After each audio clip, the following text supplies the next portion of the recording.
தெய்வத்தின் குரல் முதல் பாகம் பொதுவான தர்மங்கள் அன்பும் துன்பமும். மனித பிறவி எடுத்ததன் பயனே அன்பு செலுத்துவதுதான். அன்பு செலுத்துவதில் உள்ள ஆனந்தம் வேறு எதிலும் இல்லை. தனக்கென்று பொருள் சேர்ப்பதில், புகழ் சேர்ப்பதில், அலங்காரம் செய்து கொள்வதில் தற்காலிகமாக இன்பம் கிட்டலாம். ஆனாலும் இவற்றில் உள்ளம் நிறைவு பெறுவதில்லை. உள்ளத்துக்கு நிறைவான ஆனந்தம் அன்பு செலுத்துவதிலேயே உண்டாகிறது.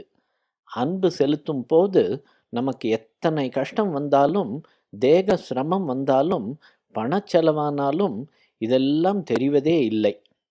அன்பின் ஆனந்தமும் நிறைவுமே இந்த துன்பத்துக்கெல்லாம் மேலாக தெரிகிறது. அன்பு செலுத்தாத வாழ்க்கை வியர்த்தமே.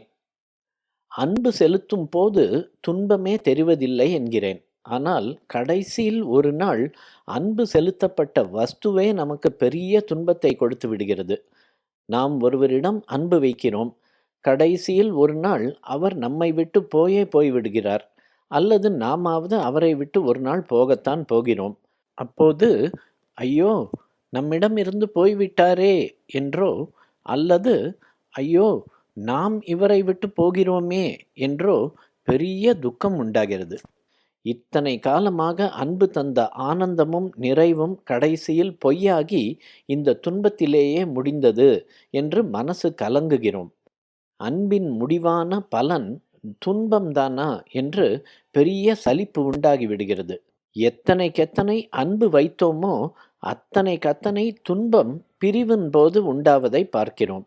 அன்பே செலுத்தாமல் சுய காரியவாதியாகவோ அல்லது ஜடமாகவோ இருக்கிற ஜென்மாவே சிலாக்கியமானதோ என்று கூட தோன்றிவிடும். அப்படிப்பட்டவனுக்கு இந்த பிரிவு துன்பமே இல்லை அல்லவா?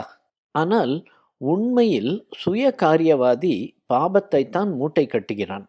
மனித பிறவி எடுத்துவிட்டு ஆனந்தம், நிறைவு முதலியன இல்லாமல் மரம், மட்டை, கல் மாதிரி ஜடமாக இருப்பதும் பிரயோஜனமில்லை. அன்பு செய்தாலும் முடிவில் துன்பம், அன்பு இல்லாமல் இருந்தாலோ வாழ்க்கையில் ருசியே இல்லை. இப்படியானால் என்ன செய்வது? மாறாத, மாளாத அன்பை உண்டாக்கிக் கொள்வதே வழி. நம்முடைய அன்புக்குரிய வஸ்து நம்மை விட்டு என்றும் பிரிந்து போகாததாக இருக்க வேண்டும்.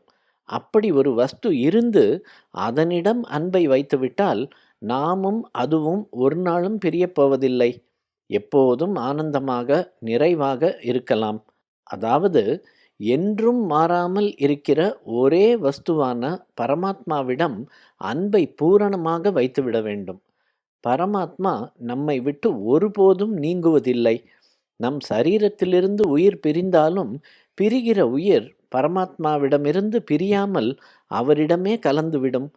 அவரிடம் வைக்கிற அன்பே சாஸ்வதமாக இருக்க முடியும். அழியாத பரமாத்மாவிடம் அன்பாக இருக்க வேண்டும் என்றால் வேறு யாரிடமும் அன்பாக இருக்கக்கூடாதா? மற்ற எல்லோரும் என்றோ ஒரு நாள் நசிப்பவர்கள்தானே என்ற கேள்வி எழலாம். பரமாத்மாவிடம் அன்பை நாம் மேலும் மேலும் வளர்த்து கொண்டால் அவருக்கு வேறாக யாருமே இல்லை என்று தெரியும். மரணம் அடைகிற மனிதர்களாக எண்ணி அதுவரை யாரிடமெல்லாம் துக்க ஹேதுவான அன்பை வைத்திருந்தோமோ அவர்களும் கூட இப்போது அழியாத பரமாத்ம ஸ்வரூபமாகவே தெரிவார்கள். இப்படி உலகம் முழுவதையும் பரமாத்மாவாகவே பார்த்து அன்பு செலுத்த வேண்டும். அப்போது நம் அன்பு ஒரு நாளும் துக்கத்துக்கு மூலமாக ஆகாமலே இருக்கும்.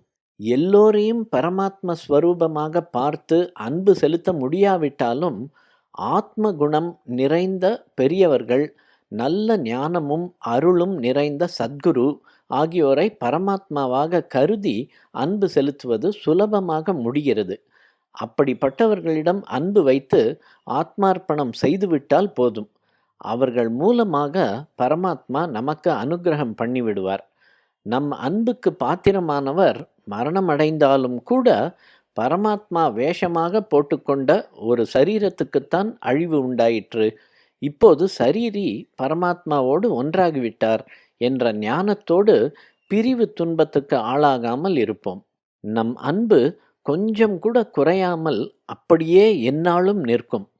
ஈஸ்வரனிடம், சாதுக்களிடம் இந்த அன்பை அபியசிக்க ஆரம்பித்து கொஞ்சம் கொஞ்சமாக சமஸ்த ஜீவராசிகளுக்கும் விஸ்தரிக்க வேண்டும். அதுவே ஜென்மா எடுத்ததன் பயன்.